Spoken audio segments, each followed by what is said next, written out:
आज फिर contest class polity का दूसरा टॉपिक लेके आप लोगों के पास। कल मैंने आपको बताया था बेसिक कॉन्सेप्ट ऑफ पॉलिटी। कल का टॉपिक मैंने चर्चा किया था बेसिक कॉन्सेप्ट ऑफ पॉलिटी, और उसका मैं आज फिर एक बार रिपीट कर देता हूं, और उसके बाद फिर मैं चर्चा करूंगा संविधान। और संविधान में आज मैं सिर्फ चर्चा करूंगा कि एक्चुअल में संविधान है क्या, उसके डिफिनेशन, किसके पास लिखित संविधान है, किसके पास अलिखित संविधान है, ये सब के बारे में। तो पहले मैं कल का लिया हुआ क्लास का कुछ चर्चा कर देता हूँ। बेसिक कॉन्सेप्ट ऑफ पॉलिटी, राज की अवधारणाएं। तो मैंने बोला था कि पॉलिटी को समझने के लिए सबसे पहले हम लोग को पॉलिस शब्द को समझना होगा। पॉलिस शब्द मीन्स POLIS। POLIS इस शब्द को समझना होगा। इसका क्या है? पॉलिस का शाब्दिक अर्थ ही होता है स्टेट या राज्य। पॉलिस का शाब्दिक अर्थ ही होता है स्टेट या राज्य। ये जो पॉलिस शब्द है, ये ऐसा मूल शब्द है, इससे जुड़कर राजनीति के 4 प्रमुख स्तंभ निकले हैं। इस पॉलिस शब्द से राजनीति के 4 प्रमुख स्तंभ निकले हैं। तो मतलब बेसिक कॉन्सेप्ट ऑफ पॉलिटी समझने के लिए सबसे पहले हमको पॉलिस शब्द को समझना होगा। और ये पॉलिस शब्द जो है, इससे राजनीति के 4 प्रमुख स्तंभ निकले हैं।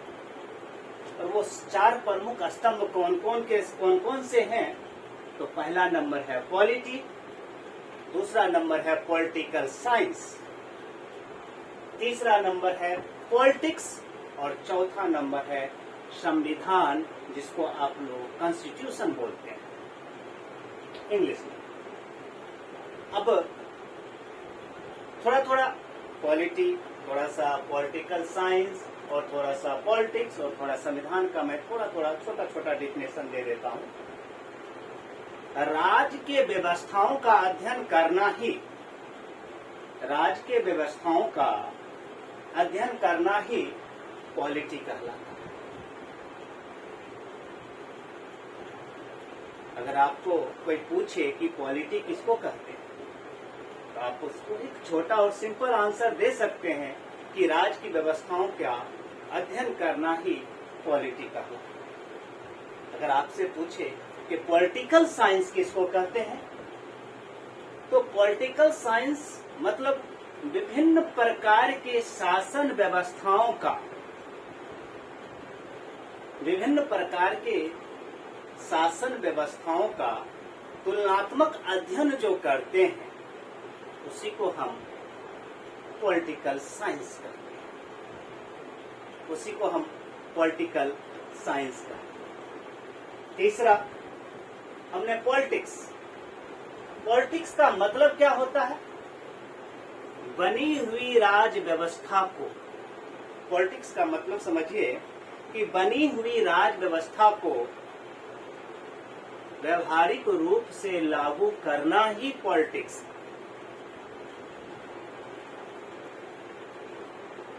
मीन्स पॉलिटिक्स किसको कहते हैं? कि जो बनी हुई राज व्यवस्था है, उसको जो हम व्यवहारिक रूप से लागू करते हैं, उसी को हम पॉलिटिक्स कहते हैं। और चौथा है संविधान। चौथा है संविधान। और फिर मैंने चर्चा किया था कि राज्य क्या है, राज्य क्या है।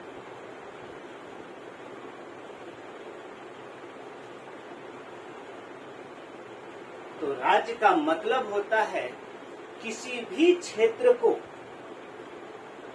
राज्य कहलाने के लिए उसके पास 4 अनिवार्य मूल्य तत्व होना चाहिए। किसी भी क्षेत्र को राज कहलाने के लिए उसके पास 4 अनिवार्य मूल्य तत्व होना चाहिए। और ये डिफिनेशन, ये परिभाषा अंतर्राष्ट्रीय स्तर पर 1933 में मोंटेविडियो कन्वेंशन में अपनाया गया था। अब आप लोग के मन में डाउट चल रहा होगा कि वो 4 मूल तत्व है क्या? कोई भी क्षेत्र राज कैसे कहलाएगा? वो 4 मूल तत्व कौन सा? वो 4 मूल तत्व है जनसंख्या। पहला नंबर कौन सा? जनसंख्या।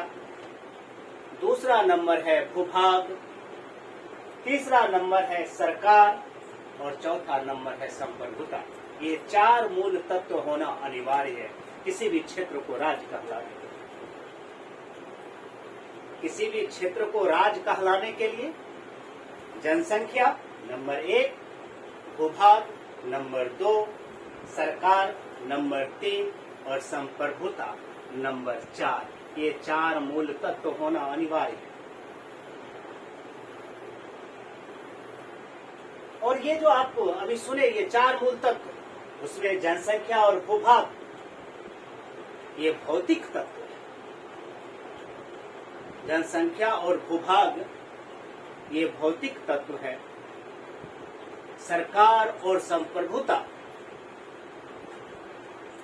ये आध्यात्मिक तत्व है। कल मैंने बेसिक कॉन्सेप्ट ऑफ पॉलिटी में इन सब बातों का चर्चा किया था। फिर मैंने बताया था कि अलग से एक पॉइंट आप मेंशन कीजिए। सुकरात जो थे वो प्लेटो के गुरु थे। प्लेटो, सुकरात जो थे वो प्लेटो के गुरु थे और प्लेटो के पुस्तक का नाम द रिपब्लिक था। प्लेटो के पुस्तक का नाम द रिपब्लिक था। और उनके द्वारा जो आप सुनते हो इंस्टीट्यूशन, द एकेडमी, ये संस्था जैसा शब्द का निर्माण किया गया। प्लेटो जो थे वो अरस्तु के गुरु थे और अरस्तु को राजनीति विज्ञान का जनक कहा जाता है। और अरस्तु के पुस्तक का नाम द पॉलिटिक्स था। इन सब बेसिक बातों का मैंने कल चर्चा किया था। आज हम चर्चा करेंगे चौथा तत्व जो है संविधान। संविधान किसको कहते हैं? आज उसका चर्चा करेंगे कि संविधान किसको कहते हैं। एक तरह से मानिए तो संविधान किसी भी देश का सर्वोच्च कानून होता है। संविधान किसी भी देश का सर्वोच्च कानून। दूसरा, संविधान नियमों का एक समुच्चय। अब देखिए, अगर आपको डिफिनेशन देना है संविधान का तो आप इस तरह से दे सकते हैं कि संविधान नियमों का एक समुच्चय और संग्रह है जिसमें किसी भी देश की व्यवस्था को चलाने के नियम और कानून होता है, उसे ही संविधान कहते हैं। एक बार फिर मेरी बात को आपको ध्यान से सुनिएगा कि अगर आपको पूछा कि संविधान किसे कहते हैं तो आप बोल दे सकते हैं इसके बारे में कि संविधान नियमों का एक समुच्चय और संग्रह। सेट, समुच्चय का इंग्लिश होता है सेट। संविधान नियमों का एक समुच्चय और संग्रह है जिसमें किसी भी देश की व्यवस्था को चलाने के नियम और कानून होता है, उसे ही संविधान कहते हैं। उसे ही संविधान कहते हैं। संविधान मुख्य रूप से 2 भागों में वर्गीकृत किया गया है। संविधान को मुख्य रूप से 2 भागों में वर्गीकृत किया गया है।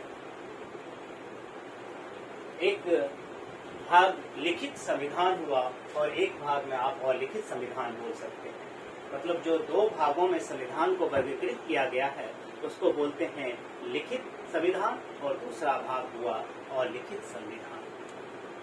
अब लिखित संविधान किसको कहते हैं? ये भी पूछ सकता है आपसे कि लिखित संविधान किसको, लिखित संविधान, इसका निर्माण, लिखित संविधान के बारे में आप इस तरह से बोल सकते हैं, क्या बता सकते हैं कि इसका निर्माण विधिवत रूप से एक संविधान सभा के द्वारा किया जाता है। लिखित संविधान का निर्माण विधिवत रूप से एक संविधान सभा द्वारा किया जाता है, उसी को हम लिखित संविधान कहते हैं। और लिखित संविधान अमेरिका, भारत, पाकिस्तान इत्यादि देशों में। और लिखित संविधान किसको, अब अगर आपसे पूछे कि और लिखित संविधान किसको कहते हैं, तो इसका निर्माण, संविधान, इसका निर्माण संविधान सभा के द्वारा नहीं किया जाता है। और ये भी बोल सकते हैं जिसका निर्माण संविधान सभा के द्वारा नहीं किया जाता है उसे ही अलिखित संविधान कहते हैं। इसका विकास परंपराओं, प्रथाओं और न्यायिक निर्णयों के माध्यम से धीरे धीरे होता है। मतलब इसका विकास परंपराओं, प्रथाओं और न्यायिक निर्णय के माध्यम से धीरे धीरे होता है, उसी को हम अलिखित संविधान कहते हैं। अलिखित संविधान ब्रिटेन, सऊदी अरब, न्यूजीलैंड और आंशिक रूप से आप कनाडा भी बता सकते हैं। ये आज आपके सामने मैंने एक संविधान का परिभाषा, संविधान कितने भागों में वर्गीकृत है, लिखित और अलिखित संविधान किसे कहते हैं, ये बताया। आगे हम एक चीज और बताना चाहते हैं कि संविधान, सबसे बड़ा संविधान किसके पास है। तो सबसे बड़ा संविधान भारत के पास है। शब्दों में अगर कभी आपको पूछ दे किस देश के पास सबसे बड़ा संविधान शब्दों में है, तो भारत के पास ही है, क्योंकि हमारे संविधान, हमारे भारत के संविधान में लगभग 1.5 लाख शब्दों का प्रयोग किया गया है। लगभग 1.5 लाख शब्दों का प्रयोग हमारे संविधान में किया गया। और अनुच्छेद के अनुसार भी सबसे बड़ा संविधान भारत के पास है। अनुच्छेद के अनुसार भी सबसे बड़ा संविधान भारत के पास ही है। आगे क्वेश्चन है कि सबसे नया संविधान किसके पास है। सबसे नया संविधान, अगर आपको कभी क्वेश्चन पूछे परीक्षा में कि सबसे नया संविधान किस देश का है, तो हम क्यूबा बता सकते हैं। क्यूबा ने 2019 में अपना संविधान बनाया।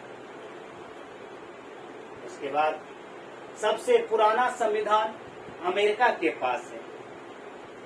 सबसे पुराना संविधान अमेरिका के पास है और उन्होंने अपना संविधान 1789 में तैयार किया। अब आते हैं सबसे छोटा संविधान अनुच्छेद के अनुसार। अगर आप अनुच्छेद के अनुसार देखेंगे तो सबसे छोटा संविधान अमेरिका के पास है, जिसमें कुल 7 अनुच्छेद हैं। अमेरिका के संविधान में कुल 7 अनुच्छेद हैं। और अगर आपको परीक्षा में ये पूछा गया कि शब्दों के आधार पे सबसे छोटा संविधान किसके पास है, शब्दों के आधार पे सबसे छोटा संविधान किसके पास है, तो शब्दों के आधार पे सबसे छोटा संविधान मोनाको के पास। मोनाको एक देश है। अगर शब्दों के आधार पे जाइएगा कि सबसे छोटा संविधान किसके पास है, तो मोनाको के पास है। उसके संविधान में लगभग 3814 शब्द का प्रयोग किया गया। मोनाको, जिसके पास शब्दों के आधार पे सबसे छोटा संविधान है, उन्होंने अपने संविधान में 3814 शब्दों का प्रयोग किया। आज का पॉलिटी का क्लास यहीं पे समाप्त हुआ। कल हम फिर आप लोगों के सामने पॉलिटी का अगला टॉपिक संविधान सभा लेके आएंगे और कंक्वेस्ट क्लास आप लोगों को फिजिक्स, केमिस्ट्री, मैथ, रीजनिंग और क्लास 10th का मैथ बारी बारी से अपने चैनल के माध्यम से बताता रहेगा। धन्यवाद।